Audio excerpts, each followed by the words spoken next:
어,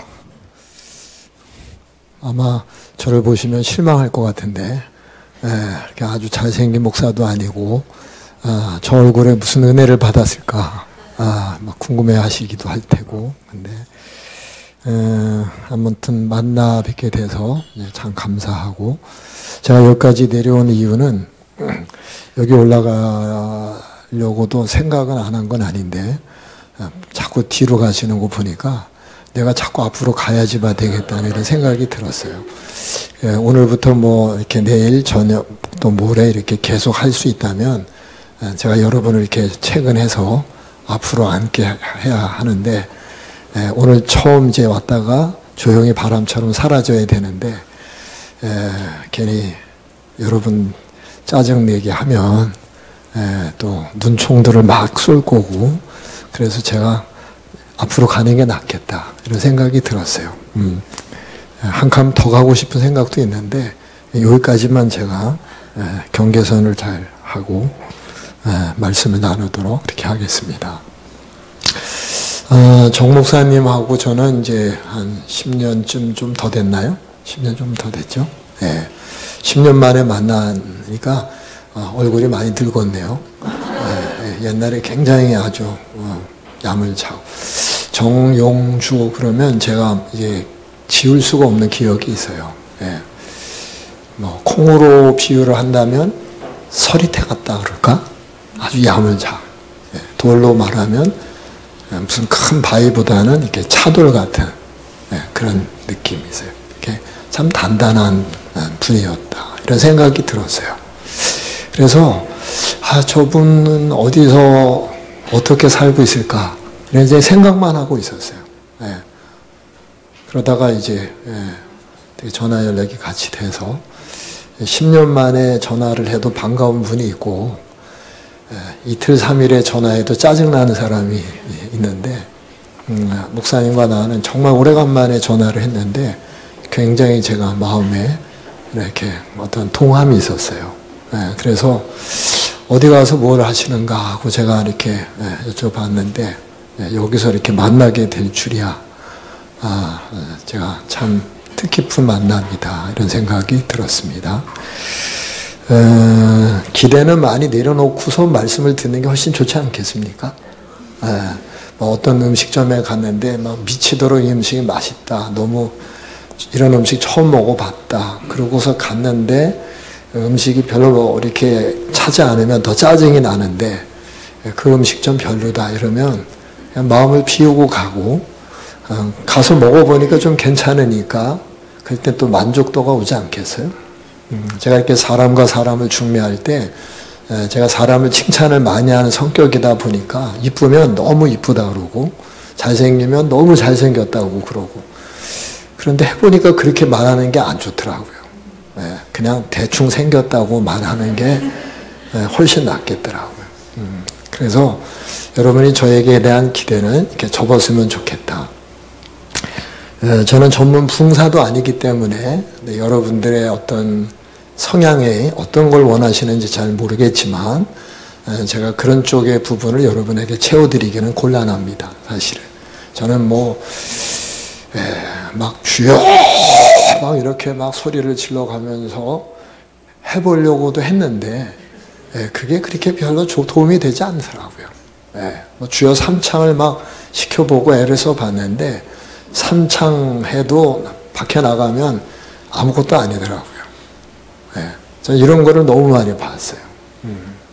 그래서 저에게 부흥사의 성향을 기대하지 마세요. 저는 안 됩니다.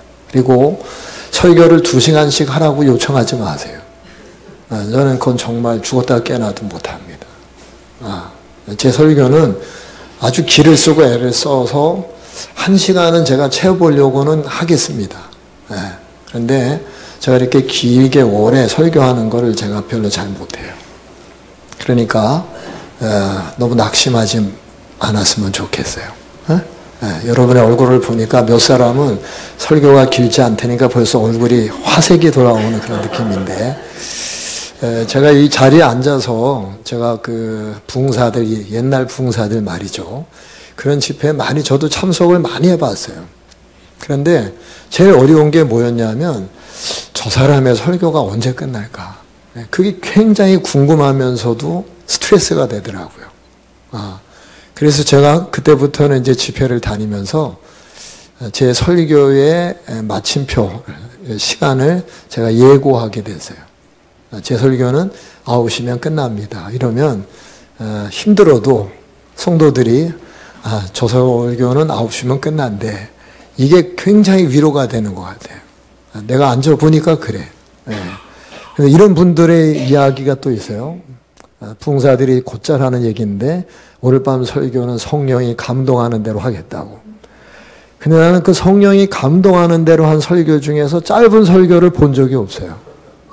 난 그래서 그 소리가 제일 무서워요. 제일 두려워요. 성령의 감동을 받는 대로 하겠다. 이거는 끝이 없다는 뜻과 거의 비슷한 것 같아요. 제 설교는 9시면 정확하게 끝내도록 그렇게 할 겁니다. 그러니까 두려워하지 마세요. 걱정하지 마세요. 하나님을 믿으니 또 나를 믿으세요. 너무 걱정하지 마세요. 그러니까 9시면 이제 그래 조금만 견뎌내면 가는 시간이니까. 집회를 다녀보면 이제 성도님들이 식상한 표정들이 역력할 때가 있어요. 그래서 이건 정말 많이 나오는 거예요, 목사님.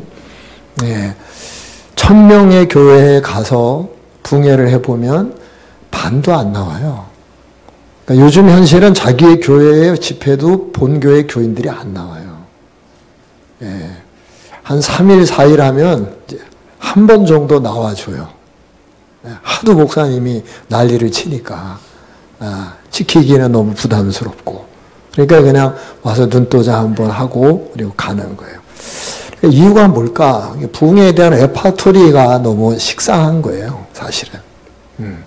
헌금 얘기가 많이 나오고 그 옛날부터 줄기차게 쏟아져 나오는 주의종 대접에 대한 이야기, 건축 헌금에 대한 이야기, 목사 자동차를 좀 바꿔주면 어떻겠냐는 이야기. 이런 것들이 너무 많이 부흥회의 식탁에 올라왔어요. 그러니까 이미 우리는 그 식탁에 실렸어요. 교회가 왜 그것을 복음이라고 전할까? 저는 우울해요, 사실은. 교회는 교회에서만 들을 수 있는 복음이 들려져야 돼요. 교회에서만 들을 수 있는 거. 절에 가서도 듣고 무당한테도 듣고 성공한 어떤 강사의 재테크를 통해서도 듣는 이야기가 아니라 어떻게 하면 우리의 평소를 좀 넓혀서 복을 받느냐 이런 따위의 이야기가 아니라 교회에서 우리 세움교회에서 들을 수 있는 복음의 이야기. 많은 교회가 있고 많은 교인들이 있지만 교인들이 갈급해하고 있다는 것을 아세요? 교인들이 굉장히 갈급해하고 있어요. 목사님 그런 간증 말고 그런 어떤 변질된 이야기 말고 예수 잘 믿어가지고 집이 2배로 늘어나 그런 소리 말고 이 성경이 이야기하는 그 복음을 들려달라는 성도들의 간절한 열망이 얼마나 많은지 몰라요. 따라서 저는 오늘 짧은 1시간 제가 거듭 말씀드리지만 길게 할 필요가 없어요. 우리끼리 하는 얘기인데 목회자들끼리 설교를 짧게 하는 자는 복이 있나니 저희가 다시 초대를 받으리라 이런 말씀이 있어요. 그러니까 제가 설교를 길게 할 하등의 이유가 없어요. 그러니까 짧은 시간에 어떤 엑기스 같은 이야기를 좀 이렇게 같이 나누고 이렇게 갔으면 좋겠다 이런 생각이 들었어요. 다시 말씀드리지만 기존의 부흥회의 어떤 성격을 기대하고 오셨다면 내려놓으셨으면 좋겠다. 저하고의 만남은 이미 여러분의 상황을 족하게 해주셨으니까 그 은혜로 누리면서 말씀을 들으셨으면 좋겠다. 기적 중의 기적은 하나님과 내가 하나가 되는 것이지 내 신체의 구조가 바뀌고 어디 가보니까 어금니가 금니로 바뀌었다는 그런 이야기를 제가 들은 적이 있어요. 그래서 뭐가 즐거우세요? 여러분의 이빨이 하나가 아니라 전체가 다 금리로 바뀌어서 뭐가 좋으세요? 그런 이상한 변질된 복음 앞에서 이 시대가 갈 길을 잃어버리고 있습니다. 그래서 저는 세움교회가 이제 딱 1년 됐다고 그러는데 거의 앞으로 세움교회 2년이 기대되고 3년이 기대된다는 생각을 해요. 왜? 좋은 목회자를 만났기 때문에 또 좋은 장로님들이 계시고 좋은 성도님들이 계시니까 이런 호조건 속에서 아무 일이 일어나지 않는다. 그게 기적입니다. 예수 믿고 새로워지는 건 기적이 아니에요, 사실은. 그건 자연적인 현상일 뿐이에요. 우리가 좋은 사람 만났는데 행복해지지 않는 건 그건 이상한 거예요. 그죠? 그러니까 난 예수 믿고 새 사람 됐다. 그게 간증거리가 아니라 예수 오래 믿었는데도 성질이 더럽더라. 그러면 이제 그 사람이 강단에 올라와서 제가 예수를 20년 믿었는데도 성질이 이 모양이 되는 이것은 그 사람이 간증할 자격이 있지. 예수 믿고 난 다음에 사람이 바뀌고는 당연지사예요, 당연지사. 세움교회가 2년, 3년이 지난 다음에 새로운 변화가 일어나서 말씀을 붙들고 우뚝 세워지는 거. 이건 당연지사예요, 당연지사. 이런 목사님, 귀한 장로님들, 그리고 소중한 교인들이 하나가 되는데 아무 일이 일어나지 않는다. 세상에 그런 비극이 어디 있겠어요. 저는 굉장히 불길한 생각이 드는데 세움교회가 점점 잘 될 것 같아요. 점점 잘 될 것 같아요. 옆 사람이 우리 교회는 점점 잘 될 것 같습니다. 같이.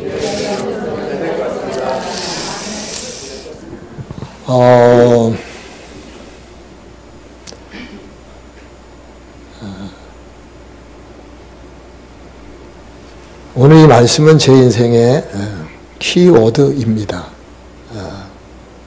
제 목회를 끌고 가는 말씀이죠.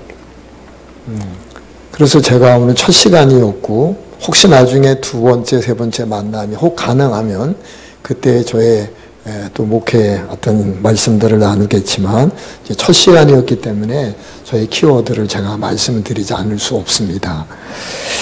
무엇이 찬란하고 무엇이 영광스럽고 무엇이 아름답고 무엇이 멋진 삶의 어떤 정점일까요? 제가 오늘도 저희 마을에서 이렇게 여기를 향해 오는데 프랭카드 하나가 걸렸어요. 현수막이.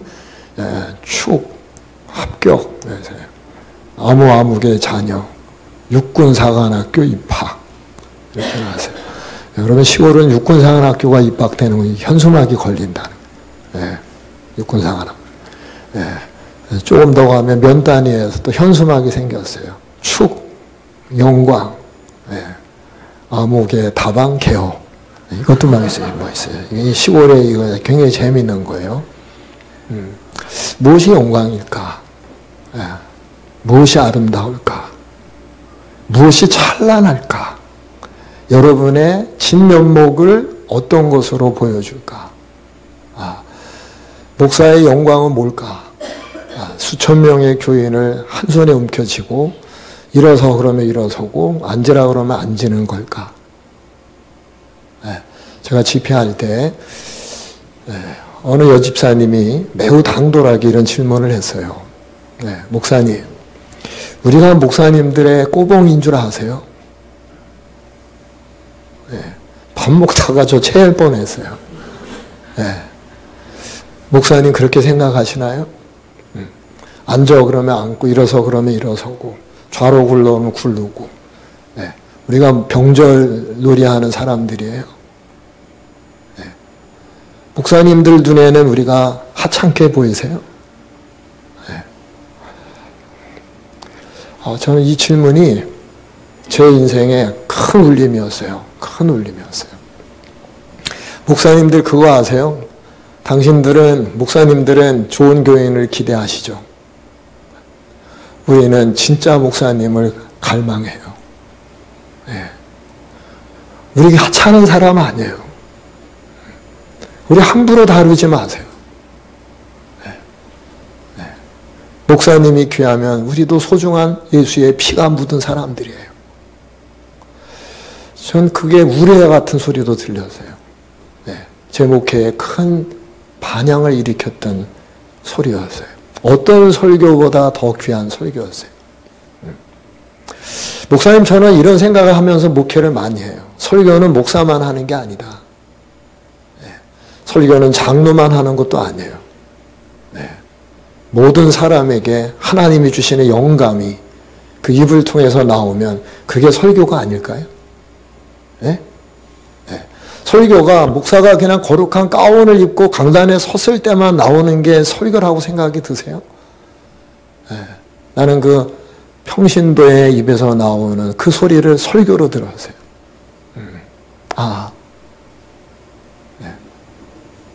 그래, 긴장해야지, 조심해야지, 낮아져야지, 겸손해야지, 내 사랑하는 성도님들을 내가 귀하게 섬겨야지.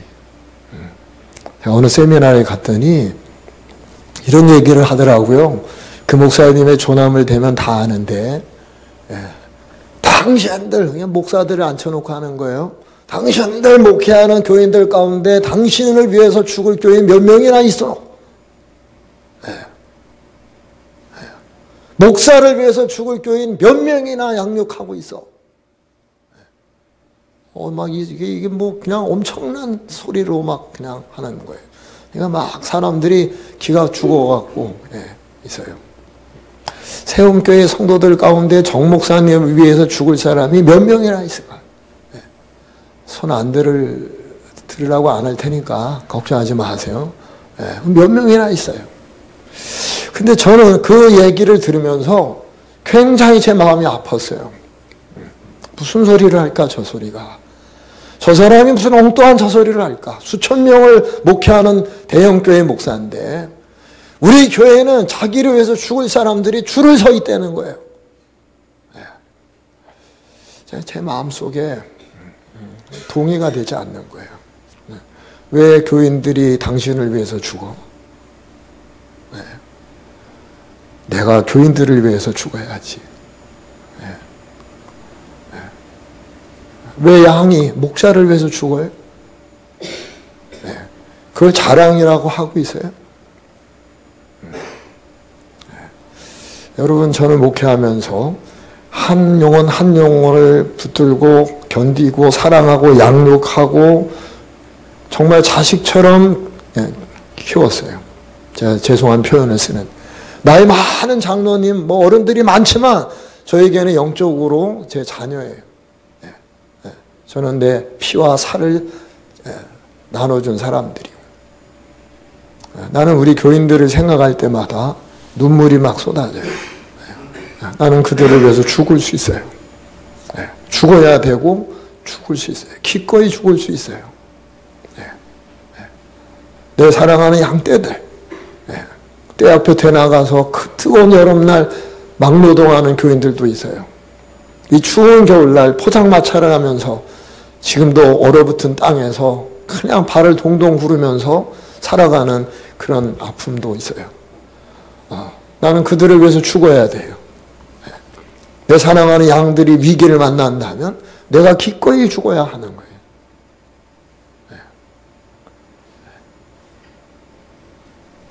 어떤 모습이 찬란할까? 영광스러울까?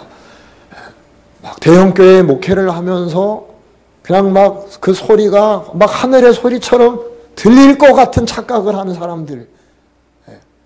그러나 사실은 아무것도 아닌 건데 이런 허상의 마음을 빼앗기는 거예요. 미안하지만 여러분에게도 제가 그런 질문을 그냥 가슴으로 드리는 거예요. 그런 교회 목사들이 나타나면 뭔지 모르게 있는 것 같은 착각을 하는 거예요. 우리가 다 그쪽으로 몰고 가니까 어떤 목회든 어떤 교인이든 다 그런 사람들이 나타나면 우대를 하는 거예요. 정말 그래요? 그게 영광이에요? 그게 찬란함이에요?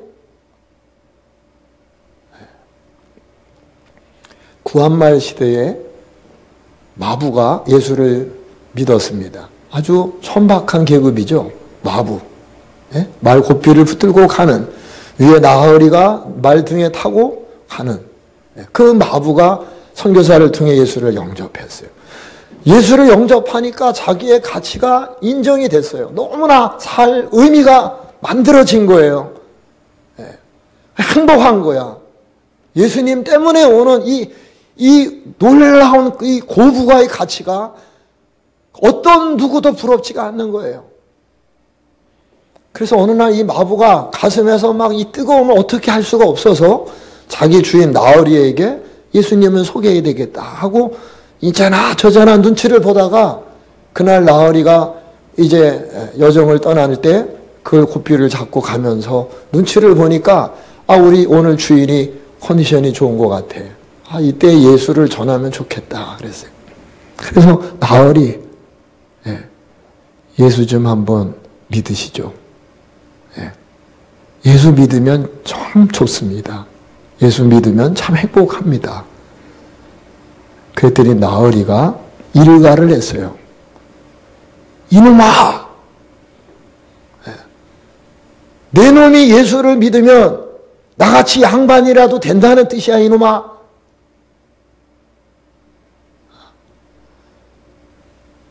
굉장한 의미예요. 지금 변질된 복음과 번영신학이 그냥 판을 치는 이 세계 속에서라면 아마 목사들이 얘기했을 거예요. 하고 말고, 되고 말고. 내게 능력 주시는 자 안에서는 다 되는 거니까. 내가 나으리가 될 수 있는 게 하나님의 은혜로 불가능하지 않습니다. 이렇게 얘기할 게 뻔한 복음인데, 요즘의 복음인데, 이 마부의 소리를 경청해 보세요. 마부가 이렇게 얘기를 해요. 나으리. 예수 믿는다는 것은 그런 뜻을 말하는 게 아니죠. 예수를 믿는다는 것은 제가 나으리나 탐하고 나으리 같은 위치를 생각하면서 살아가는 뜻이 아니죠. 예수님을 믿으면 제가 변하게 되는 것이고, 예수를 믿으면 제가 어떻게 변하냐면 이전보다 더 마부의 일을 잘해야 되겠다. 이전보다 더 주인의 마음을 기쁘게 해야 되겠다. 이전보다 더 주인 앞에 진실하게 충성스러운 그런 모습이 되어야 되겠다. 이런 생각으로 가는 것이죠. 아멘입니까? 네. 예수 믿는다는 뜻은 상놈이 나으리가 되는 게 아니고 꼴찌했다가 1등 되는 걸 말하는 게 아니고 그냥 하급 어떤 직원으로 있다가 올라타서 내리 찍고 누르는 지배자가 된다는 뜻이 아니라는 거예요.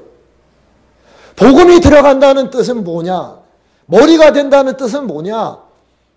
여러분이 자녀를 놓고서 머리가 되게 해주세요라고 기도할 때 그 머리는 영향력을 말하는 거지 석찬을 말하는 게 아니라 이 말이에요. 계급을 이야기하는 게 아니라 이 말이에요. 우리는 성경을 잘못 오용하고 있어요. 그래서 머리가 된다는 것은 갑자기 저 맨 하급 직원으로 있다가 어느 날 막 점프를 해서 10계단으로 뛰어오르는 사람들을 이야기하는 거로 생각해요. 아니에요. 그렇지 않아요. 집사가 장로를 막 탐하고 그거 아니에요. 진실로 예수의 정신이 들어간다는 것은 장로가 되는 그 장로의 의미, 계급에 상관이 없어요. 집사 상관이 없어요. 안수 집사가 되든 서리 집사가 되든 그 상관이 없어요. 그게 정말 예수의 정신이에요. 예수 믿는 사람의 품격이라는 것이 그렇게 하찮은 게 아니에요. 이 예배당에서 사장이 있다면 그 회사의 직원이 같이 하나가 되는 걸 말해요. 나는 우리 가보니까 우리 사장이 있어. 난 뭐, 사장도 보니까, 나 우리 직원이 와 있어. 저게 왜 또, 이런 게 아니에요. 이 예배당 안에 들어오기만 하면 사장이 직원 같고 직원은 사장 같은 느낌을 갖는 곳이어야 돼요. 서민은 부자하고도 어깨를 겨룰 수 있는 곳이어야 돼요. 직급 높은 사람이 들어오니까 벌떡 일어나는 곳은 교회가 아니에요. 상대적으로 더 열악하고 어려운 사람이 올 때 교인이 정중하게 그 영혼을 받드는 곳이 교회가 교회되는 거예요. 그걸 놓치고 있는 거예요. 그러니까 다 어디로 가는 거예요? 목사고 교회고 다 어디로 몰아가는 거예요? 세상의 성공적인 자리로 몰아가는 거예요. 자, 이 강대상에 누가 올라와야 되는 거예요? 우리는 그동안 간증을 시킬 때도 이 강대상을 누구에게 허락했어요? 성공한 사람에게. 잘 나간 사람에게, 부자에게, 심지어는 병을 가지고 있다가 예수 믿고 난 다음에 병을 고친 사람에게, 그 사람이 간증을 할 자격이 없다는 뜻이 아니에요. 간증할 수 있어요. 그러나 이 강대상은 그런 사람들에게만 허용되는 것이 아니에요. 병을 고침받을 수도 있지만 병을 죽을 때까지 짊어지게 하시는 것도 하나님의 섭리라면 받아들이는 힘, 그게 신앙이에요. 그게 신앙. 예? 가난한 사람 좀 낮을 수도 있지만 가난하게 지속적으로, 그래서 지난한 삶이 계속되는 그런 삶을 가지고 있어도 정직하고 거짓말하지 않고 사람들 앞에서 최선을 다해서 성실하게, 겸손하게, 따뜻하게 예수의 정신이 들어와 있으면 그 사람이 강대상에 서면 시체말로 쪽팔리는 거예요. 사성 장군이 여기서 간증해야 하나님이 여기서 어깨에 힘을 잔뜩 주시고 영광을 받으신다고 생각하시는 거예요.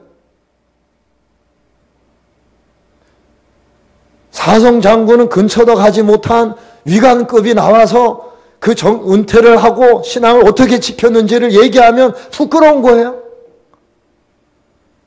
구급이 하나님을 간증하면 낯간지러운 거예요. 그런 게 어디 있어요? 그런 복음이 어디 있냔 말이에요. 우리는 다 예수를 믿으면서 우울증 환자들을 키워놨어요. 그래서 예수를 믿는 거는 좋다는 건 다 동의하는데 다른 사람들을 바라보면서 슬프고 괴롭고 짜증나고 화가 나고 절망하고 분노가 일어나는 거예요.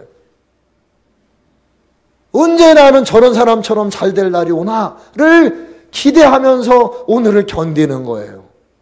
그게 신앙일까요? 그런 믿음들을 많이 만들어 놨어요. 오늘의 한국교회가 더 이상 진전을 못하는 이유는 뭘까요? 예수 믿으면 복 받는다는 소리를 너무나 많이 얘기해 놨고 그 정점까지 간 이 마당에서 한국 땅에서 예수를 믿을 이유가 뭐가 있어요? 예? 새끼 밥 먹고 나름 잘 살고 큰 어려움이 없는데 예수 믿고 복 받으라는 말이 언제 우리의 귀에 가슴에 울림이 될 수 있어요? 복음은 그런 게 아니에요. 자, 예수님이 이런 말씀을 하셨어요. 인자가 내가 영광을 얻을 때가 드디어 왔다 말씀을 하셨어요. 그럼 여러분 생각해 보세요. 예수님의 제자들은 어떻게 그걸 해석해야 돼요? 자기를 따라왔던 그 많은 제자들은 예수님이 드디어 인자가 내가 영광을 얻을 때가 왔다. 내가 찬란한 영광을 내가 보여줄 때가 왔다라고 말할 때 그 주군을 따른 제자들은 얼마나 기대가 컸겠어요. 에? 대통령 한 사람이 대통령이 되면 그 측근들이 덩달아 기쁜 이유가 뭐예요? 같은 영광의 시대가 도래했다는 뜻 아니에요? 저 사람이 대통령이 되면 그동안 옆에서 지근거리에서 협조했고 보좌했던 사람도 덩달아 그 영광을 같이 나누는 거 아닙니까? 그러니까 예수님이 인자가 영광을 얻을 때가 왔다라고 하는 이 말씀이 선포되는 순간 제자들은 부푼 가슴이었을 거예요. 기대가 컸을 거예요. 그도 그럴 것이 이 예수님이 도대체 어떤 분이에요? 여러분이 아시겠지만 가나혼인 잔치부터 시작한 예수님의 표적들이 성경에 나와요. 포도주가 떨어지니까 예수님이 개입하시면서 그 문제가 일순간에 해결되는 그 예수님이 영광을 얻을 때가 왔다. 자, 저를 보세요. 요한복음 12장까지 그 앞장을 쭉 살펴보시면 이 많은 무리들이 왜 예수님 곁을 애워싸야 되는지를 설명할 충분해요. 충분해. 저를 보세요. 자, 미안하지만 저는 예배 때, 설교할 때 저는 굉장히 집요합니다. 주목하지 않으면 제가 굉장히 힘들어하는 사람이에요. 예, 그러니까 저는 이 부분은 양보를 안 합니다. 음향팀도 마찬가지예요. 예, 주목하세요. 그냥 짧은 1시간이니까. 여기 와서 그 속에서 말씀을 집중하지 않으면 사역하다가 망하고, 사역하다가 병들고, 사역하다가 지치고, 그렇게 되는 거예요. 우리는 지금 한 편의 드라마를 찍는 게 아니에요. 네. 그래서 미안하지만 짧은 시간이니까 집중해 주세요. 네. 저는 복음, 이 본질과, 이 복음의 본질과 이 싸움 지켜내려고 하는 간절함이 있기 때문에 그래요. 자, 예수님이 가나 잔치에서 그런 일을 하셨어요. 그 다음날부터 사람들이 막 인산인해를 이뤄요. 오병이어의 역사가 일어나니까 이건 뭐 난리도 아니죠. 왜? 여러분, 우리의 정치 지도자가, 지금도 우리 대통령이 있지만 경제가 얼마나 어려워요. 네? 점점 먹고 사는 문제들이 쉽지 않다고 많은 어려움이 있어요. 그런데 오병이어의 역사를 가지고 있는 메시아가 나타났다는 것은 그 유대 땅에게는, 그 백성들에게는 이런 희망도 없어요. 우리가 로마에 맨날 속국이 돼서 이 압제를 당하고 사는 이 서러움이 있는데, 저분이 오병이어의 역사를 통해서 우리에게 주는 메시지가 뭐예요? 먹고 마시는 모든 문제의 해결은 예수님에게 있어요. 병든 자가 다 고침을 받아요. 제가 나중에 기회가 있으면 말씀드리지만 저도 그리스도를 통해서 치명적인 저의 질병을 고침받았어요. 예. 옛날에 그 많은 병자들이 예수님에게 가면 다 해결이 됐어요. 그러면 이스라엘 백성들의 입장에서 보면 저 메시아는 어떤 분이에요? 이 땅에 1000명, 10,000명의 의사를 능하는 분이에요. 어떤 병도 괜찮아요. 하이라이트가 뭐예요? 죽은 지 4일이 된 사람을 예수님께서 코를 치면서 살려내세요. 그러니까 그가 그냥 순종해서 나와, 무덤 속에서. 네? 네. 배옷으로 그냥 잔뜩 동여맸는데 그냥 걸어 나와. 그러니까 그 다음 날부터 사람들이 얼마나 미어 터지겠어요. 오죽 주님이 이런 말씀을 하셨어요. 너희들이 나를 따르는 것은 떡을 먹고 배부른 까닭이요. 너희들이 나를 따르는 것은 표적을 본 까닭이다. 이렇게 말씀하셨어요. 미어 터졌어요. 지금으로 말하면 교회가 급성장했어요. 엄청난 일들이 벌어졌어요. 그 주님 메시아가 하시는 말씀이 인자가 드디어 영광을 얻을 때가 왔다. 그러면 다 된 거 아니에요? 네. 고난 끝. 네.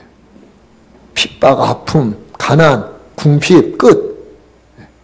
그리고 놀라운 반전이 일어나는 거 아니에요? 네. 네. 주님이 뭐라고 말씀하십니까? 자, 23절 읽고 24절 한 번 더 읽어봅시다. 시작. 예수께서 대답하여 이르시되 인자가 영광을 얻을 때가 왔도다.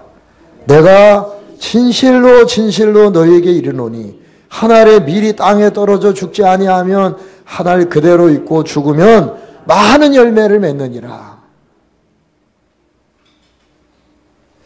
이건 완전히 그냥 찬물을 껴얹는 말씀입니다. 쉽게 얘기하면 한 알의 밀알처럼 땅에 떨어져 죽는 것이 가장 인간의 아름다운 정점이라는 거예요. 예. 여기 장로님들이 계실 텐데 장로님의 하이라이트, 편집을 했을 때 인생의 하이라이트가 뭐냐. 예. 가장 돈 많이 들어오고 교회에 헌금 많이 하고 주의 일 많이 하는 것 같은 느낌이 들지만 아니에요. 한 알의 밀알로 썩는 거예요. 십자가의 피가 도도히 흘러가는 거예요. 이 예배당의 상종이 되는 거예요. 모든 성도들의 밑을 닦으라면 닦을 수 있는 가슴을 말하는 거예요. 그게 찬란함이에요. 이게 기독교의 파라독스예요. 역설이에요. 집사님의 영광을 뭘로 보여주려고 하세요? 승승장구하는 성공적인 어떤 얼굴을 가지고 등장하려고 하세요? 교회가 말하는 찬란함은 그런 찬란함이 아니에요. 불을 다 소유했는데도 십자가의 피가 흐르고 있는 가슴을 말해요.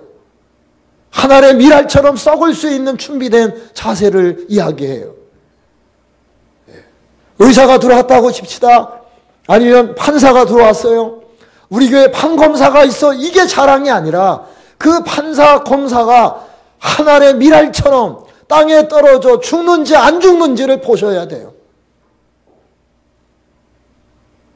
거기까지 내다보시란 말이에요. 그 사람에게 십자가의 피가 흐르고 있는지 아닌지 그냥 덮어놓고 우리 교회에 부자가 들어왔어요. 우리 교회에 갑부가 들어왔어요. 우리 교회에 뭐 내놓으라는 권력자가 들어왔어요. 그게 영광이라고 이야기하지 마시라 이 말이에요. 그 사람의 내면에 십자가의 피가 흐르고 있는지, 지금도 예수님의 은혜와 피를 이야기하면 눈물이 글썽거리고 가슴이 뭉클한지, 가장 낮은 자리에 있는 사람을 우대할 수 있는 힘이 있는지, 기독교의 이름으로 갑질을 하고 있지는 않는지, 4층에 올라오는 여기까지 저 밑에서 주차 안내를 하는 분이 계셨어요. 목사님의 안내를 받으면 집사님도 계신 것 같고 이 건물 빌딩을 관리하는 사람도 있는 것 같았어요. 비닐 포장을 하고 이 추운 겨울에 선풍기 난로 같은 거를 하나 틀고 있는 느낌을 받았어요. 제가 잘못 봤는지 모르지만 그분이 세움교회 식구들 앞에서는 VIP 대접을 받아야 돼요. 이해가 되세요? 스쳐 지나가지 마세요. 그분 따뜻하게 우대하세요. 거기 만일 환상처럼 예수님이 앉아 계시다 그러면 어떻게 하실 거예요? 못 배웠으니까, 늙었으니까, 이제는 할 일이 없으니까 그렇게 포장해서 그를 음지에 몰아내지 마세요. 다른 사람은 그렇게 해도 세움교회는 그분을 세워놔야 돼요. 나 여기서 떠나고 싶지 않다는 마음을 갖도록 하셔야 돼요.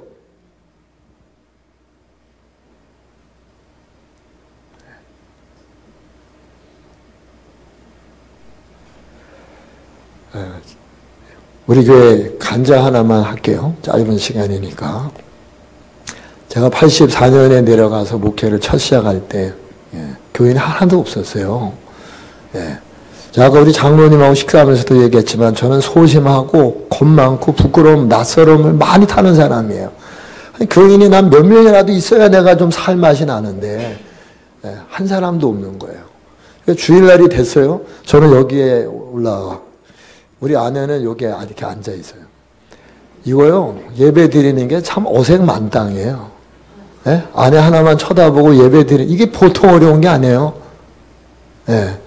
토요일 날 혹시 우리 아내하고 저하고 약간 사이가 안 좋은 날, 그 다음 날은 아주 지옥 같은 날이에요. 우리 집사람이 앉아가지고서 째려보는 것 같아. 그래, 말 잘한다, 말은 잘한다, 진짜 너 말을 잘한다, 이러는 것 같아. 그런다고 한 건 아닌데, 여러분 정말 어렵고 힘들고 사이가 벌어질 때는 많은 오해가 있잖아요. 그 사람이 아무 말을 안 했는데도 자기 혼자 스토리를 만들어 가잖아. 저 인간이 나를 지금 욕하고 있지, 이렇게 막 가잖아요. 그러니까 앉아있는데 너무나 불편한 거예요. 아주 진땀을 빼는 거예요. 그러니까 막 횡설수설해져. 묵도할 때도 다 같이 묵도하겠습니다. 다 같이는 뭐가 다 같이입니까? 한 사람이 딱 앉아있는데. 설교하다가도 막 내 흥에 겨워서 막 사랑하는 여러분, 막 여러분은 뭐 여러분에 혼자 앉아있는데, 그러니까 막 설교도 존댓말을 했다가 반말을 했다가 막 우리 뭐 힘들지만 우리 좀 잘 참자 막 이랬다가, 그러던 어느 날 설교하는 도중에 문이 열리더니 한 사람이 기웃거리다 한살 환갑된 노인이, 여자분이 기우거리, 뭐하는 동네인가. 우리 동네는 기독교를 몰라요. 교회도 몰라요. 전도사도 몰라요. 저를 부를 때 이봐 이씨, 그리고 저를 불러오세요. 이씨는 맞지만 기분이 참 답답한 거예요. 이씨, 왜요? 하고 대답을 하면 요즘 어떻게 손님 많이 와? 막 이래요. 뭐 걱정해 주는 거예요. 저를 걱정해 주는 거예요. 손님이요? 그럼 손님 많이 오냐고? 먹고 살만하네? 어떻게 되는 거야? 성탄절 되면 막 동네 사람들이 헌금을 하는데 축, 발전. 어떤 사람은 귀하의 사업이 날로 번창하기를 원합니다. 뭐 이런 등등의 이야기를 하는 동네예요. 그러니까 그 할머니 한 분이 얼마나 궁금하겠어요. 그래서 목을 집어넣고서 있다가 문소리가 나는 걸 들은 우리 집사람에게 납치가 돼서 끌려 들어왔어요. 그래서 여기서 예배 한 사람이 처음 들어오는 눈물겨운 날이에요. 눈물겨운 날. 들어오자마자 자요. 내가 그랬어요. 할머니가 자면 전교인이 자는 거니까 그럼 자지 마, 할머니. 이분하고 이제 제 목회가 시작이 됐어요. 자, 인생의 4박자를 갖춘 사람이에요. 첫째는 술을 너무나 잘 마셔요. 자나 깨나 술이에요. 오늘 마실 술을 내일로 미루는 적이 없어요. 아주 잘 마셔요. 담배를 하루에 2갑씩 태워요, 여자가. 미안합니다. 난 남자도 담배 피는 걸 딱 7색인데 여자분이 담배를 물고 있는 건 정말 7색이에요. 근데 2갑씩 태워요. 오른손이 피는 걸 왼손이 모르면 그런 느낌이 막 들 만큼 그냥 계속 하루 종일 해요. 세 번째, 욕을 잘해요. 저는 그분한테 욕을 다 배웠어요. 뭐 육실할연서부터 뭐 시작해서 뭐 벼락 맞아 돼질련 뭐 정말 욕이란 욕을 다 배웠어요. 다 배웠어요. 네 번째 갖추고 있는 조건이 악조건인데 뭔지 아세요? 글을 몰라요. 그러니까 자는 거예요. 성경책 뭐 아무 의미가 없죠. 제가 하나님 앞에 이렇게 약간 반항했어요. 하나님, 장사도 첫 계시가 중요한데 이 지금 말이 안 되지 않습니까? 이 말이 안 되는 거 아니에요, 말이. 2장이 나오면 덧납니까? 부녀회장 갖다 놓으면 어디 덧납니까? 어떻게 술 잘 마시고 욕 잘하고 담배 잘 피고 글은 모르고 이런 분을 하나 앉혀놓고서 내 인생의 목회에 무슨 비전이 있겠습니까? 좀 가능성 있는 사람을 보내주셔야지. 그런데 하나님께서 그 한 사람을 갖다가 앉혀놓으시고 이 부족한 목사를 바꾸는 거예요. 저를 깨지게 하시는 거예요. 저의 생각을 바꾸시는 거예요. 너는 교인을 등급으로 매기냐? 네 눈에는 부끄러운 교인처럼 보이니? 네 생각에는 그냥 사성 장군이나 나와서 앉아있으면 힘이 나을 것 같으니? 그게 내가 원하는 목회니? 내가 사람을 그렇게 판단을 하니? 성경 어디에 내가 그런 사람들을 붙들고 춤을 춘 적이 있니? 고아와 과부를 우대하라고 하지 않았니? 나그네에게 물 한 그릇이라도 내 이름으로 정중하게 대접하라고 하지 않았니? 하나 주님께서 그분을 통해서 나를 바꾸시는 거예요. 나를. 결론부터 말하면 이 할머니, 사람 될 것 같지 않은 할머니, 희망이 보이지 않는 할머니, 돈이 나올 것 같지 않는 할머니, 교인 구실을 할 것 같지 않는 할머니, 그 할머니가 주야장창 새벽 예배를 나오고 찬송가를 그냥 씹어서 삼키듯이 암기를 하더니 나중에는 글을 눈을 뜨게 되고, 그리고 어렴풋이 목사님의 이름의 한자를 쓸 줄 아는 지경까지 가고, 술은 어느 한순간에 담배와 성령의 불로 다 태워버리고, 욕은 방언으로 바뀌고,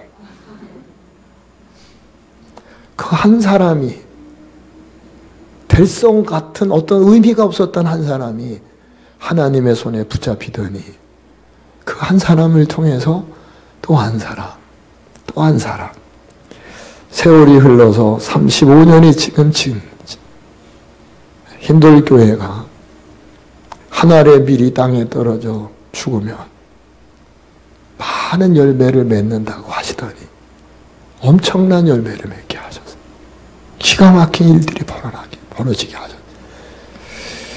그분의 연세 91살에 불과 한 3년 전에 하나님의 부름을 받았습니다. 영광이 뭘까요? 찬란함이 뭘까?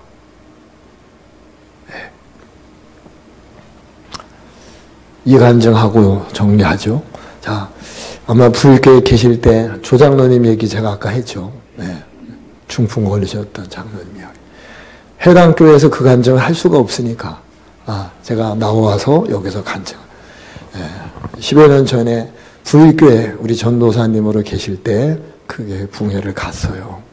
네, 이런 정도의 숫자였던 느낌이 어렴풋이 들어요. 그런데 그 교회가 둘로 이렇게 나눠졌어요. 목사를 편드는 사람들과 장로님들을 지지하는 사람들이 이렇게 나눠진 거예요.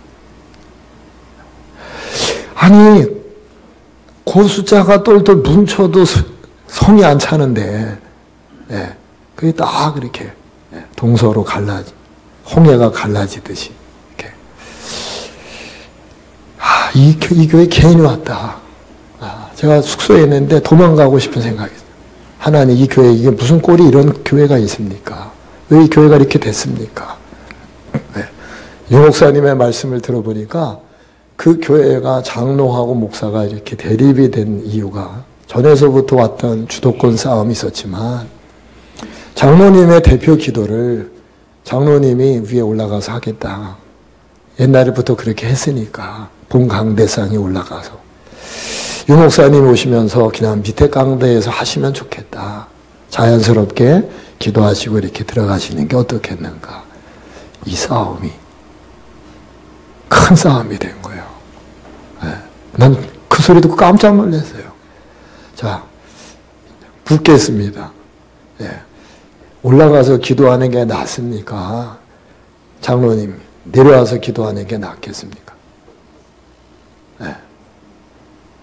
여러분이 날 쳐다보는 이유가 네가 알아서 대답해.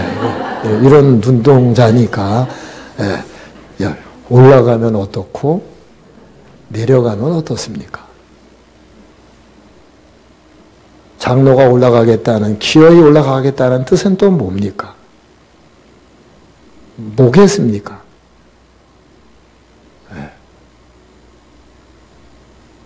이 싸움이 붙었어요.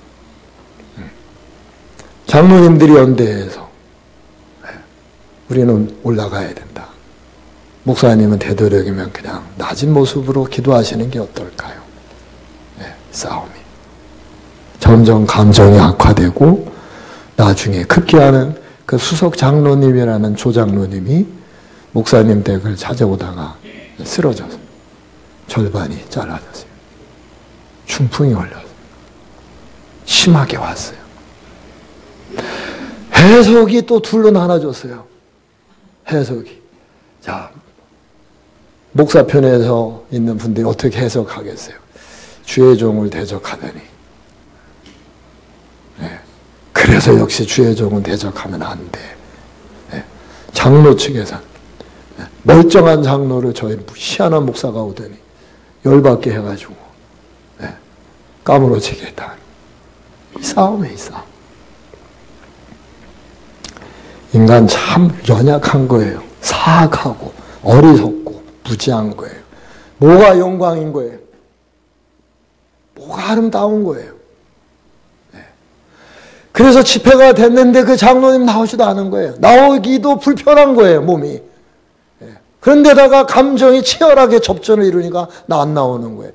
그 다음날 담임 목사님이 저에게 얘기한 거예요. 목사님, 우리 조장로님 좀 댁에 가서 좀 신방 좀 해달라는 거예요. 네. 그리고 설득도 좀 해달라는 거예요. 네. 그 무서운 장로님, 아니, 이봐, 당신이 할 일을 왜 나한테 맡겨? 나는 여기 부흥에 그냥 집회하러 온 건데 왜 내가 신방을 가? 본인이 가. 목사님, 나 갈래 자신이 없어. 난 뭐 이제 막 목회를 시작하는데 내가 말도 안 나오고 난 무서워요. 막. 네가 무서우면 나도 무서워. 어? 아, 난 안 가. 난 그냥 집회만 할 거야. 아, 목사님 여기까지 왔는데. 에? 그래서 제가 끌려서 갔어요. 문이 열렸어요. 장로님의 눈빛이 일만 광촉 빛나는 눈동자로 그냥 째려보는데 호흡이 멈출 것 같아요. 야, 내가 이게 무슨 짓인가. 세상에 다녀봐도 장로, 권사, 해당교회 신방 가는 저건 전혀 없어요. 그러니까 장로가 의자에 딱 버티고 앉아있으니까 담임 목사님은 저 구석에서 나오지도 않아. 나보러 알아서 가서 하라는 거예요. 설득을. 그래서 가서 여러 얘기를 했어요. 좋은 얘기를 했죠. 많이 위로하고 격려를 했어요. 얘기 재료가 다 끝났어요. 장로님이 하나도 바뀌지를 않네. 어떻게 할 방법이 없어요. 아예 그래서 그냥 가자. 장로님 제가 기도해 드릴게요. 그리고 기도 끝내고 이제 가려고 했어요. 그래서 이제 장로님이 앉아 계시는 자리가 불편하니까 뭐 내려올 수도 없고 그래서 제가 머리에 손을 얹고 기도를 하려고 하는데 성령께서 제게 감동을 주셨어요. 종아, 이 싸움은 머리가 되려고 하는 싸움이야. 앉으겠다는 싸움이야. 목사나 장로가 서로 견제하려고 하는 싸움이야. 저 장로 앞에 그대가 무릎을 꿇라. 감동이 왔어요, 제 안에. 그래서 제가 장로님 앉아 계신 그 의자 앞에 가서 제가 무릎을 꿇었습니다, 여기. 그리고 장로님의 그 다리 사이에다가 제 머리를 파묻고 가슴에다가 두 다리를 꼭 붙들고 기도를 하기 시작했죠. 성령께서 제 안에 감동을 주셨는지 제가 막 눈물이 쏟아지더라고요. 하나님, 이를 어쩌면 좋겠어요. 건강하셨다는데, 누구보다도 건강하셨다는데, 이렇게 몸에 두동광이 났으니, 주님, 이를 어쩌면 좋겠어요. 주님 도와주세요. 주님 자비를 베푸세요. 그리고 한참을 기도하는데, 제 목덜미로 장로님의 눈물이 뚝뚝 떨어지는 거예요. 네. 눈물이 뚝뚝 떨어. 네. 제가 기도를 끝내고 난 다음에 다시 장로님의 발을 붙들고 그랬죠. 장로님, 우리 목사님 좀 받아주시면 안 돼요. 우리 목사님, 장로님이 격려해 주셔야지만 목회할 수 있는데 도와주세요. 장로님이 눈물을 막 쏟더니 그 의자에서 어렵게 내려와서 다리를 질질 끌고 자기 목사님에게로 가는 거예요. 저는 그 장면을 지금도 잊을 수가 없습니다. 목사님, 내가 잘못했어요. 목사님 마음 푸세요. 목사님, 내가 잘못했습니다. 미안합니다. 목사님, 마음을 푸세요. 그러니까 우리 유 목사님도 막 눈물을 쏟으면서 그래요. 아니에요, 장로님. 내가 부족한 목사라서 그래. 나 목회 경험이 없는 목사인데 나 때문에 장로님이 아프신 것만 같아서, 나 때문에 쓰러진 것만 같아서 어떻게 할 수가 없어요. 장로님이 또 받아서 그러세요. 장로님, 목사님 그렇지 않아요. 목사님 그렇지 않아요. 내가 부족한 거예요. 내가.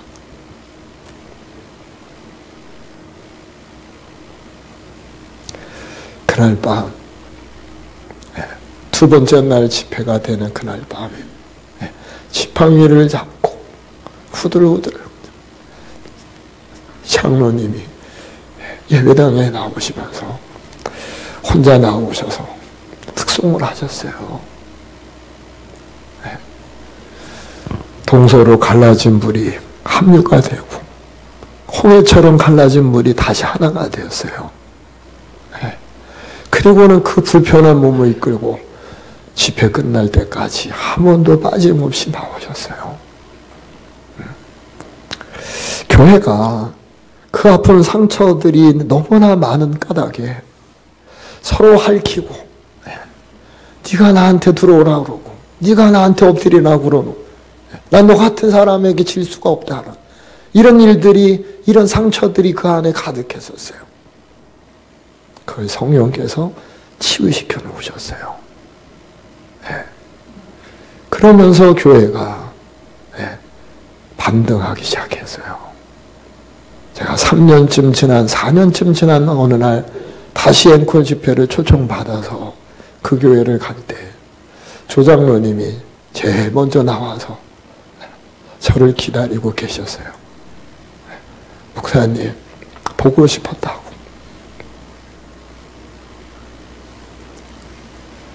뭐가 영광이에요? 내 자식 제일 높은 계급장 다는 거예요. 휘하에 많은 사람들을 다스리고 호령하는 거예요. 그게 기독교의 복음이에요. 기독교의 정신이 그거예요. 우리는 식당의 종업원도 함부로 할 수가 없어요. 이게 우리의 품격이에요. 이 건물의 관리자, 미화원 등등을 우리는 함부로 할 수 없어요. 주님이 우리를 함부로 하지 않으셨기 때문에요. 우리 주님이 나를 함부로 하지 않으세요.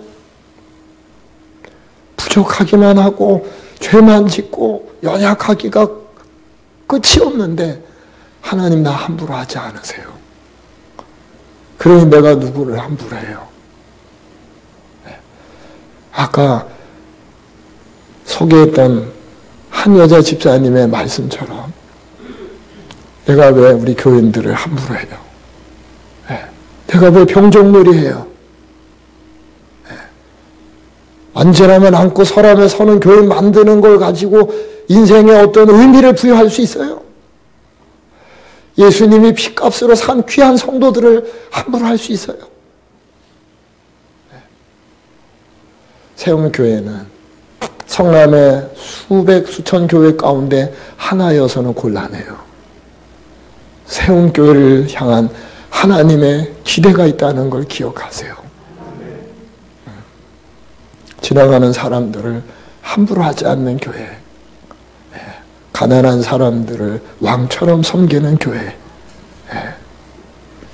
고아와 과부가 들어오면 자유인이 되는 교회, 높은 사람이 들어오면 세움교회에서 예수의 정신을 채워가서 한순간에 낮은 자리로 돌아가는 그런 교회. 그런 교회. 부자가 돈 냄새를 내지 않는 교회. 세상의 형통이 하나님의 은혜가 아니라면 그런 길은 정중하게 거절하는 교회.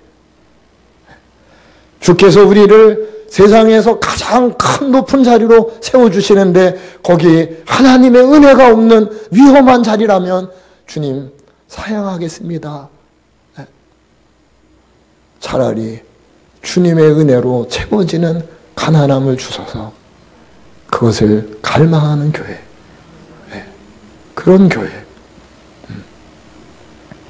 세움교회가 4층에 있지만 오고 가는 사람들에게 애써 보여지지 않는 빌딩에 있다 할지라도 여러분이 1년, 2년, 3년이 지나면 세움이 가지고 있는 정신, 여러분이 보여주는 예수의 진면목, 향기, 이것이 어떻게 막는다고 막아지겠어요? 향기가 어떻게 내가 가서 가린다고 가려지겠어요? 여러분이 전도하는 것만이 아니라 여러분의 예수의 향기로 많은 사람들이 어떻게 이 예배당이 이곳에 있다는 것을 잊겠어요. 오늘 본문이 이런 말씀을 주시는 거예요. 인자가 영광을 얻을 때가 왔다. 하늘의 밀이 그대로 있으면, 땅 속에 들어가지 않고 있으면 그냥 하늘 그대로 있는 거고, 죽으면 많은 열매를 맺는 인자가 십자가를 칠 때가 가까이 왔다. 십자가, 그 정신, 그 힘이 여러분 안에 가득할 때 여러분이 찬란한 거예요. 여러분이 아름다운 거예요. 여러분이 위대한 거예요. 여러분이 영광스러운 거예요. 이걸 꿈꾸는 세움이 되기를 축원합니다. 기도할게요. 예수님을 통해서 내가 멋스러운 모습을 드러내는 것, 이런 유혹을 많이 받죠. 그건 신앙의 본질을 벗어나는 거예요. 정말 멋있는 게 뭔지 아시죠? 정말 위대한 모습이 뭔지 아시죠? 정말 찬란한 모습이 뭔지 아시죠? 기억하세요. 여러분 안에 십자가의 피가 흐르고 있는가? 여기 우리 장로님들이 계신데 저는 장로님들을 매우 존중합니다. 그러나 우리 장로님들은 이 예배당에 머슴이기를 원해요. 우리 세움교회 모든 성도들의 발을 씻는 그런 머슴이기를 원해요. 하늘의 밀이 땅에 떨어져 죽듯이 죽는 그런 지도자들이 되기를 원해요. 십자가의 피가 세움에 가득하기를 진심으로 바랍니다. 오늘 이 말씀을 들으면서 여러분 안에 어떤 부담이 생기게 된다면 그것은 하나님께서 주시는 좋은 기회라고 믿어요. 하나님, 내가 복음의 본질로 돌아가게 해주세요. 가장 아름다운 모습이 뭔지를 깨달았어요. 가장 위대한 모습이 뭔지를 알게 되었어요. 이것을 여러분들이 가슴에 담았다면 이 저녁에 같이 기도하는 시간을 잠시 갖도록 그렇게 하겠습니다. 큰 소리를 안 하셔도 좋아요. 가슴에 두 손을 얹고, 주님, 나는 어떤 사람입니까?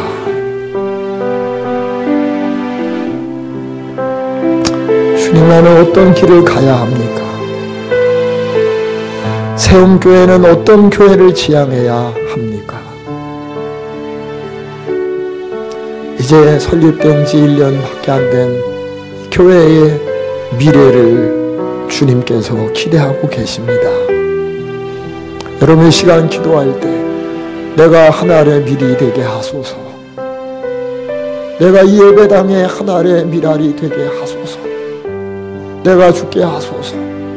목사가 죽으려고 하고 장로가 죽으려고 하고 권사님들, 성도님들이 서로 죽으려고 하는 이곳에 수천 배, 수만 배의 열매들이 나타나지 않을까요? 주님, 세움을 그런 교회에 만들어 주소서. 주여, 나를 그런 신앙인으로 만들어 주소서. 나에게 그런 은혜를 입혀 주소서. 이 시간 우리 같이 한번 통성으로 기도하기를 원합니다. 자비로우신 하나님 아버지, 우리는 오늘 이 밤에 세움의 교회에서 함께 만났습니다. 하나님의 말씀으로 만났고 하나님의 복음을 통해 서로가 서로를 관통하는 시간을 갖게 되었습니다. 예수 안에서 우리는 하나여야 합니다. 그리고 복음의 칼라가 우리에게 새롭게 입혀져야 합니다. 하나님 아버지, 저를 도와주시기를 원합니다. 저를 긍휼히 여겨주시기를 원합니다. 저를 불쌍히 여겨주시기를 원합니다. 세움을 하나님이 축복하시기를 원합니다. 이 예배당 4층에 세워놓으셨습니다. 오고 가는 사람들에게는 아직은 주목거리가 되지 않는 예배당이 있을 수도 있습니다. 그러나 아버지 하나님, 세움의 정신은 십자가의 정신이기를 원합니다. 복음의 능력과 권세가 우리 안에 가득하기를 원합니다. 찬란함이 무엇입니까? 영광이 무엇입니까? 아름다움이 무엇입니까? 어리게 되는 것이 무엇입니까? 성공이 무엇입니까? 어떤 걸 성공이라고, 어떤 걸 찬란함이라고 말할 수 있겠습니까? 아버지 하나님, 이 귀한 세움교회가 예수의 피로, 예수의 정신으로, 예수의 말씀으로, 예수의 가슴으로 옷 입혀지기를 원합니다. 주님, 이 예배당에 들어오는 사람 누구든지 한 사람도 아버지 하나님 편하지 않는 사람이 없고 다 변하고 다 새로워지고 다 깨끗해지고 다 정결해지고 다 개혁되고 복음의 본질로 돌아가는 역사가 일어나도록 인도하여 주시옵소서. 성령 하나님 우리와 함께해 주시옵소서. 존귀하신 예수 그리스도의 이름으로 감사하며 기도드리옵나이다. 아멘. 두 손을 한 번만 더 들고 기도하겠습니다. 손을 듭시다. 그리고 기도하십시오. 주여, 기독교가 복음의 본질로 돌아가게 하소서. 기독교가 성경으로 돌아가게 하소서. 세움교회뿐만 아니라 이 땅의 교회가 그런 교회들이 되게 하소서. 그 가운데 세움교회가 선두에 서게 하소서. 지역의 가난한 사람들이 세움교회 성도들만 보면 행복한 그런 역사들이 일어나게 하소서. 주여, 이 지역 사회가 우리를 통해 복받게 하소서. 사람답게 사람 대접을 받는 일이 세움교회를 통해 일어나게 하소서. 주여, 우리 교회가 그 역할을 감당하게 하시고 기독교가 복음으로 돌아가게 하소서. 이 시간 주여 한번 부르며 같이 기도합시다. 주여, 걸어가시고 자비로우신 하나님, 세움교회를 세우신 하나님의 뜻이 있으리라고 믿습니다. 정용주 목사님과 장로님들과 성도님들을 함께 붙여주신 뜻이 계시리라고 믿습니다. 이 귀한 믿음의 지체들을 하나로 묶어주신 하나님의 뜻이 있다고 생각합니다. 하나님 아버지, 이 예배당에 하나님 성령의 불이 임하게 하시고 복음의 꽃이 피게 하시고 사람이 사람 대접받는 교회가 되게 하시고 가난한 사람이 왕같은 대접을 받는 교회가 되도록 인도해 주시기를 간절히 원합니다. 하나님, 세움교회를 축복하시기를 원합니다. 뿐만 아니라 오늘의 기독교회를 축복하시기를 원합니다. 교회가 교회되게 하시기를 원합니다. 교회가 하나님의 영광으로 가득 채워지는 하나님의 찬란한 빛이 가득한 그런 교회이기를 원합니다. 십자가의 피가 흐르는 교회, 하늘의 밀이 땅에 떨어져 죽는 것처럼 많은 성도들이 하늘의 밀알되는 교회, 희생의 밀알이 되는 교회, 나버림의 밀알되는 교회, 내가 죽는 밀알로 돌아가는 교회, 그런 하늘의 밀알로 우리를 하나님 앞에 올려드리는 그런 교회가 되도록 역사해 주시기를 원합니다. 아버지 하나님, 세움교회를 축복하시기를 원합니다. 세움교회가 흥하게 하시기를 원합니다. 세움교회가 능력이 있기를 원합니다. 그리고 이 땅의 교회가 복음의 정신으로 돌아가도록 역사해 주시기를 원합니다. 성령 하나님이 역사해 주시옵소서. 오 주님, 우리를 붙들어 주시기를 원합니다. 긍휼히 여겨 주시기를 원합니다. 성령의 임재를 경험하게 하소서. 불이 임하게 하소서. 거듭나게 하소서. 귀가 열리게 하소서. 보는 눈이 달라지게 하소서. 새로운 변화가 일어나도록 역사해 주시옵소서. 우리의 기도에 응답해 주옵소서. 예수님의 이름으로 감사하며 기도합니다. 아멘. 한 번만 더 기도를 요청합니다. 옆 사람 손을 꼭 붙들고 같이 한번 기도하는데, 성경은 이렇게 말합니다. 한 사람이면 패하기가 쉬운데 삼겹줄은 끊어지지 않는다 그랬습니다. 이 아름다운 복음의 정신을 홀로 지켜나가려고 하면 외롭습니다. 그래서 신실한 신자는 교회에서도 외로운 겁니다. 같이 잘 되어야 합니다. 이 복음의 능력이 내 안에만 들어오는 게 아니라 옆 사람 가슴에도 가득해야 합니다. 그래야 세움은 든든해지게 됩니다. 삼겹줄을 끊을 수 없다고 하는데 세움교회 성도들이 복음으로 하나가 되면 누가 이 교회를 함부로 하겠습니까? 어떤 악한 영이 흔들겠습니까?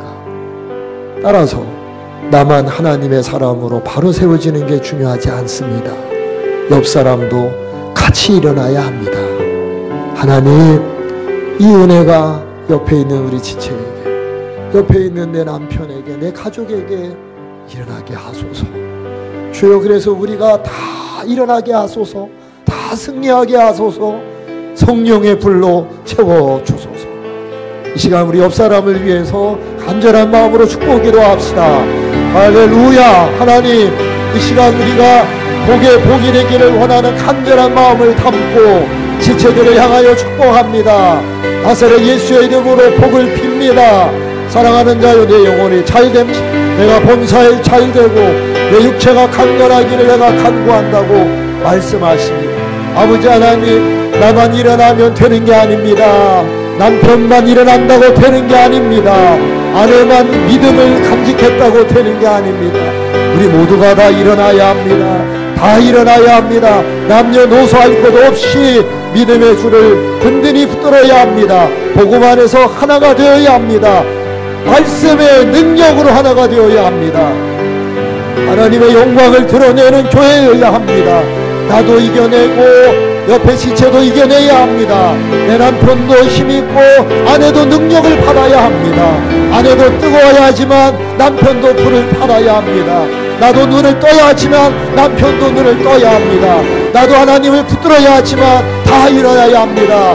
주여, 일어나게 하여 주시옵소서. 주여, 바뀌게 하여 주옵소서. 다 은혜 받게 하소서. 다 깨지게 하소서. 다 새로워지게 하소서. 다 변화되게 하소서. 다 새로운 변화가 일어나도록 도와 주옵소서. 걸어가시고 자비로우신 하나님 아버지, 세움교회 가족들이 그리스도의 사랑의 띠로 하나가 되기를 원합니다. 아버지의 은혜의 역사가 일어나기를 원합니다. 말씀으로 하나가 되기를 원합니다. 복음의 능력이 그들의 가슴을 수렵하기를 원합니다. 아버지 하나님, 머리와 가슴과 온 지체가 하나님의 말씀으로 물들기를 원합니다. 진리가 이 예배당에서 왕노릇하게 하여 주옵소서. 하나님의 말씀이, 은혜가 왕노릇하는 교회 만들어 주옵소서. 우리 목사님이 성령과 지혜로 충만하고 장로님들이 성령과 지혜로 충만하고 우리 모든 교회가 성령과 지혜로 충만한 교회 되게 하여 주시옵소서. 우리의 기도에 응답하소서. 우리의 간구에 응답하소서. 주여, 도와주소서. 주여, 역사하소서.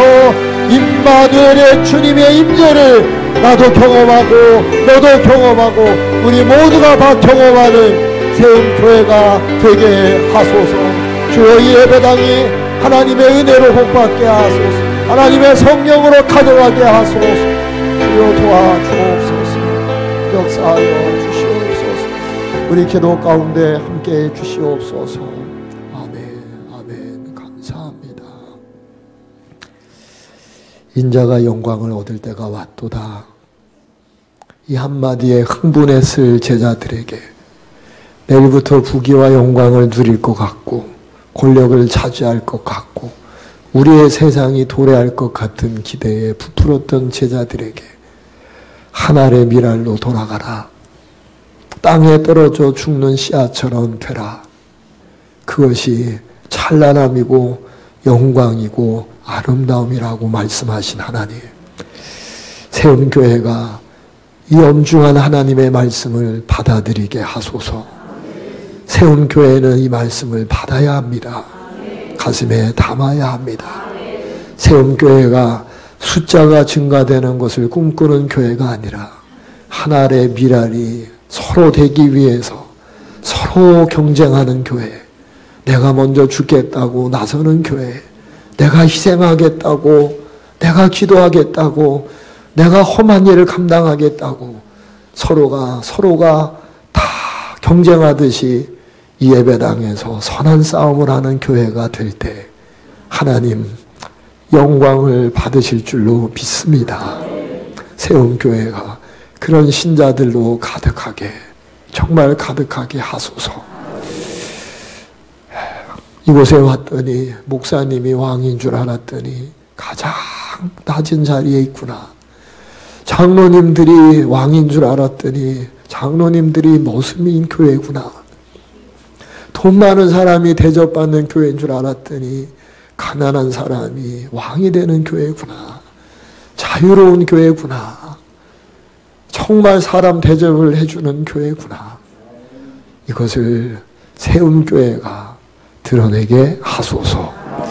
이 밤 짧은 시간의 말씀이 저들의 가슴에 울림이 되기를 예수님의 이름으로 기도드립니다. 아멘. 하나님께 박수로 영광을 돌리겠습니다. 감사합니다.